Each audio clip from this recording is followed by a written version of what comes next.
You are tuned in to the Guyer Football Radio Network. This is the Coach Rodney Webb Show, brought to you by BudBartleyHomes.com, Marty B's, the Law Office of Kimberly N. Shanklin, Cloud Realty, and patrons of the show. I'm John Piper, joined by Rick Threlkill. You can subscribe on Apple Podcasts, Google Podcasts, Spreaker, Spotify, and the iHeartRadio app. We're now joined by Coach Rodney Webb. How you doing, Coach? I'm doing good, guys. Appreciate you having me on. Yeah, well, it's definitely fall football weather out there today. I think in the low 40s, drizzling, rain. You expect to have everybody out on the field today?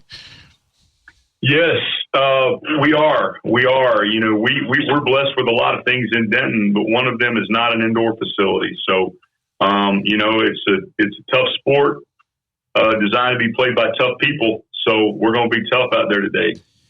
Well, Coach, let's start with just a little recap of last week. Great win at home against McKinney. Let's start with the Guyer defense. Coach Himes' unit held McKinney's featured back, R.J. Carver, only 22 yards on 11 carries. Quarterback Samson Nazarko, only 16 yards scrambling, along with the 2 interceptions by Deuce Harmon. Man, we thought the defense looked really solid. Yeah, you know, John, we did not start well. You know, we gave up 21 in the first quarter. Part of that was due to, you know, 3 short fields they had to drive. Not totally on the defense there.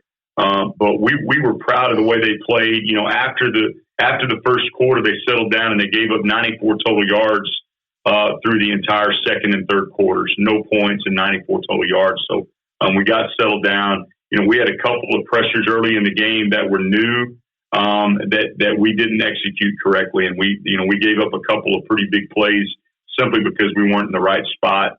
And you know, outside of that, we played fairly flawless. You know, we've got to work on defensively. We had too many 15-yard penalties. You know, we had a PI, we had a rough in the quarterback, we had a late hit out of bounds, we had a face mask, and we actually gave them 5 first downs out of their 20 for the game, 5 of them on penalties. And so that's an area, you know, that we've got to address. But overall, we were proud of their effort on Thursday night. Yeah, one of the things I thought was impressive was something that we'd specifically spoken about in the previous weeks, and that was your ability to bring pressure from multiple angles. And again, like we said last week, not only on passing downs to affect a quarterback, but on rundowns too. You know, giving them a late look and coming from multiple directions. Would you agree with that, Coach? And what did you see on film from the defense's effort, from that pressure effort that would make you feel good about the rest of the season? Well, you know, by design, defensively, it's what we're hoping to accomplish is that we can give a lot of different pressures from different angles and different people. And, you know, that's one of the real benefits of playing this style of defense. And, you know, again, we're just getting to the point that we can show multiple looks, and we're able to execute some of that Thursday night. And we had a lot of guys step up. We had multiple guys that had tackles for loss. And that's really when this defense is really working like it should, that's what you're going to see. Yeah, it was good to see. Well, let's recap the offensive performance from last week. You mentioned digging yourself a little bit of a hole there defensively. Part of it was your quarterback was a little bit erratic in the first half, and Eli didn't have his best game overall from a completion percentage. But one thing I did think is, he got himself settled down. He made some big plays with his arm, but also had the big night on the ground with the 70-yard touchdown. And to see him pull away from defenders like he did, I know that was something that made yourself light up just a little bit. Tell us about that run. Oh, I mean, it was a dynamic run, and he's certainly a guy that when he gets in space, he's difficult to tackle, difficult to catch. We were fired up about that. You know, it's a play that we kind of had in our hip pocket a good part of the night, and you know, again, in a little bit of an effort to limit his carries. We're not trying right now to just go overboard with the quarterback run game, but that was a spot in the game, as you said. It was an off night for Eli throwing the ball. He'd be the first one to tell you that, by the way. It happens at quarterback sometimes, you know, wind's blowing out there a little bit on Thursday night, and he struggled a little bit to adjust, to the wind. But at the same time, it's nice when your passing game is not really clicking like you want it to. It's nice to have that extra element to the run game. Yeah, I felt like one of the things John and I noticed which probably is unfair to put this one on Eli, is that, several of his overthrows were in the same direction, and it was clearly with that heavy wind behind him, and the ball and the wind you could see was sort of gusting, and it caused him to overthrow the ball a little bit, and I think maybe it affected his footing a little on some of the other passes. I thought he was a little bit erratic on some of the slant routes and some of those seam routes too. It seemed like he was trying to force the ball into the wind a little bit. So I shudder being too critical of him, especially the fact that he did make some big throws and big plays later in the game. But what I will say that the thing that gave me a little bit of cringe worthiness was one play that he had on the sidelines here where he was sort of struggling to get some extra yards on the near sideline, and he got clipped pretty good low, and it made me sort of hesitate a little. I was wondering if you had any, after watching the film, if you had any maybe thoughts of bringing Coach Watson in to teach Eli how to slide. Yeah, we may ought to have a little sliding practice one day this week. Not a terrible idea. But I'll say this about Eli: he's playing with 100% confidence right now, throwing the ball and running the ball. And, I think that if you spend too much time worried about getting hit, that's when a lot of times when injuries sort of occur. So, he's playing full tilt. And, again, we're going to try to be smart about understanding he needs to run the ball some for us to be successful. But, until we get into a do or die situation, we're going to try to manage that and balance it a little bit.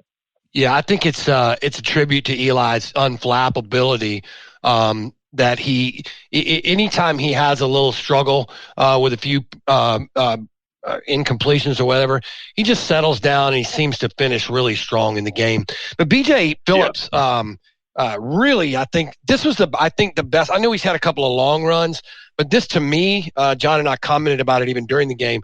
This is what I thought was the best week he's had overall running the ball. I thought Ty ran the ball well too, but I think BJ had like 17 carries for 100 yards.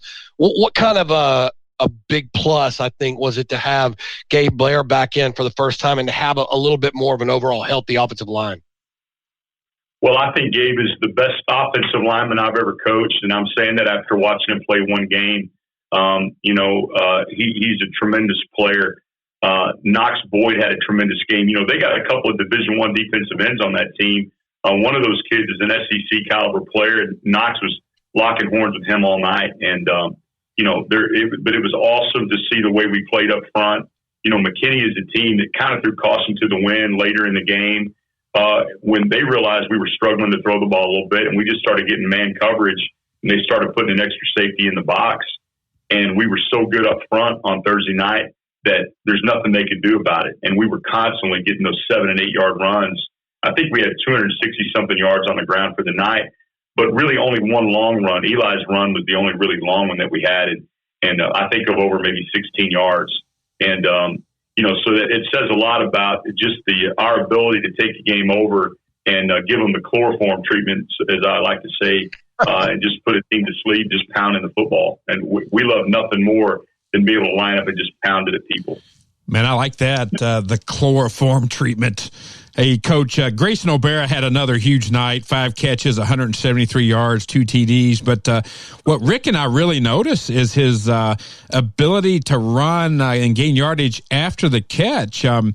We knew he had a lot of speed, but, boy, he had some nifty moves there on Thursday night as well.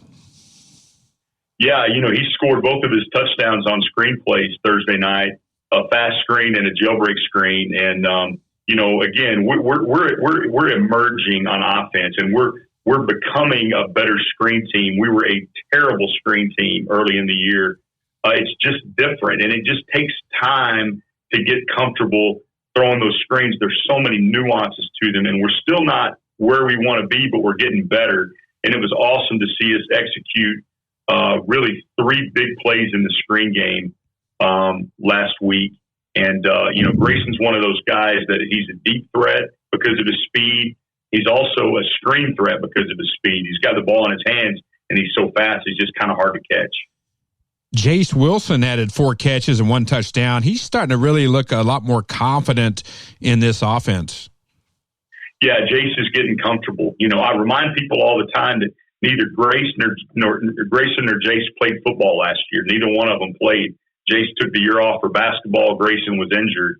So they're very inexperienced kids, and not only in terms of what to do, but how to do it.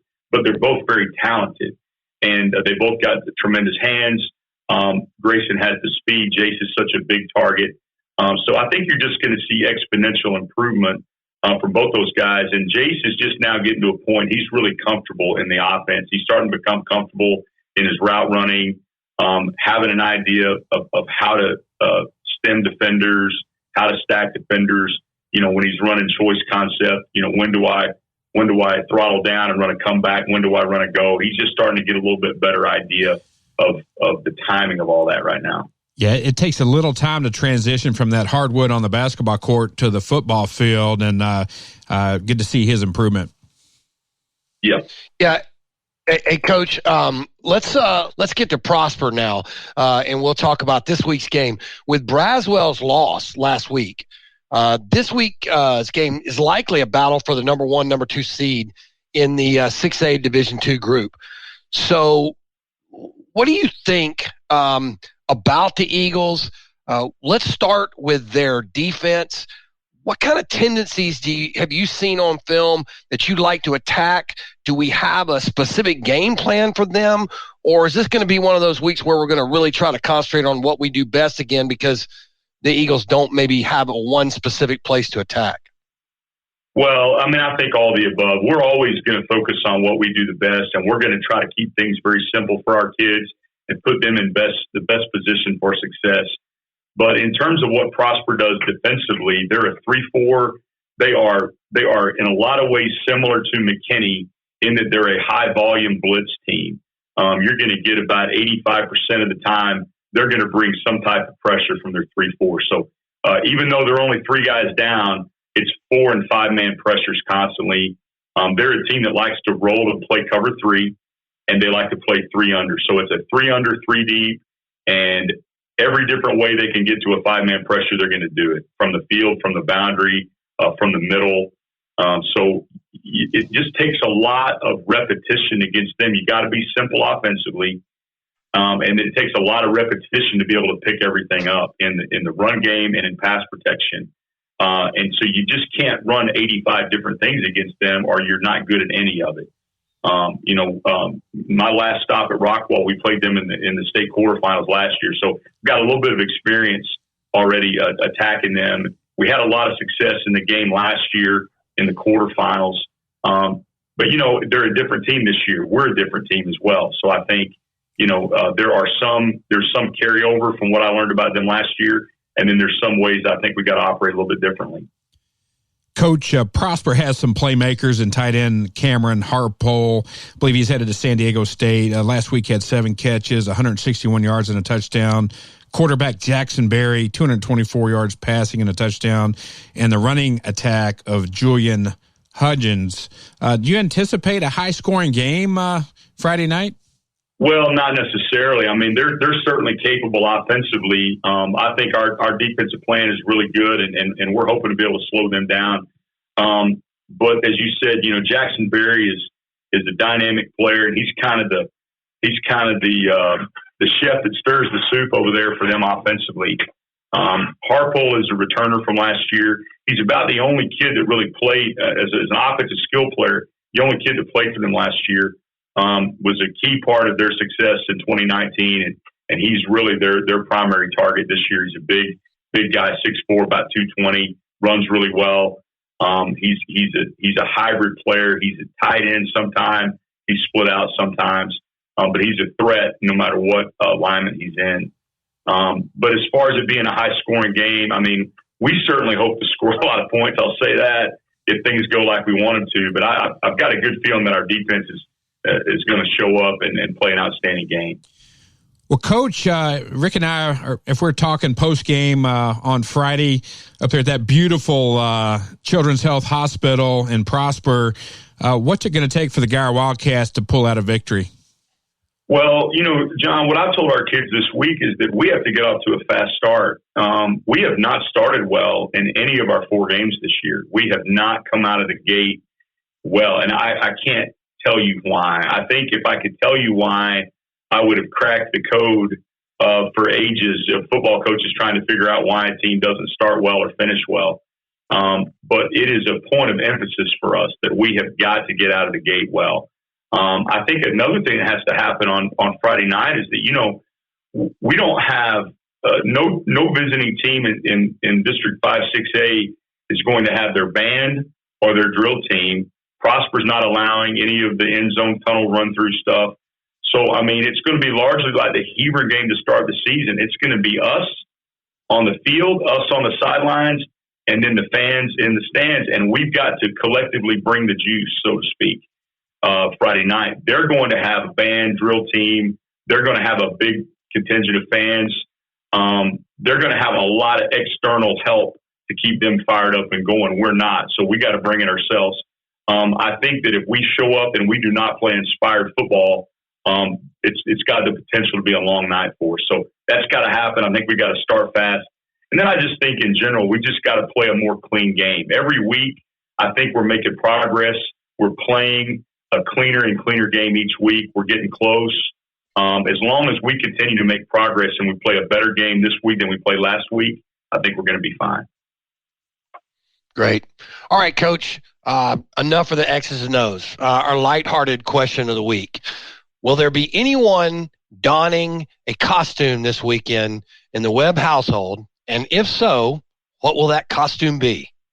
Well, guys, I hate to give this away now early, but I'm actually going to be in costume on Friday night at the game this week. I wanted it to be a surprise, but I'm coming out in a sumo outfit Friday night. I'm just going to kind of pair game night at Halloween. I'm going to kill 2 birds with one stone. So I'm going to go full sumo Friday night throughout the game. How about that? I love it. Fans, hey, we can't wait for this one. We'll have to get some live video stream. I'm gonna lay my money down that that's sarcasm, but if in fact it's true, I will love it. We are actually on Halloween. We are set to attend a Halloween party with some old friends, and I've left it up to my wife. We're supposed to go in costume. I think she's going to handle it, and she's going to tell me probably, Saturday afternoon when I get back from the office. I'm probably going to find out then what I'm wearing that night. Yeah, it's always in good fun. Well, Coach, hey, that'll do it for this edition of the Coach Rodney Webb Show. You can log into patreon.com/GFN to become a patron of Guyer Football Radio. Coach Webb, best wishes to you and the team tonight on the road from Prosper's Children's Health Stadium. Let's go Wildcats. Go Wildcats. Thanks, guys.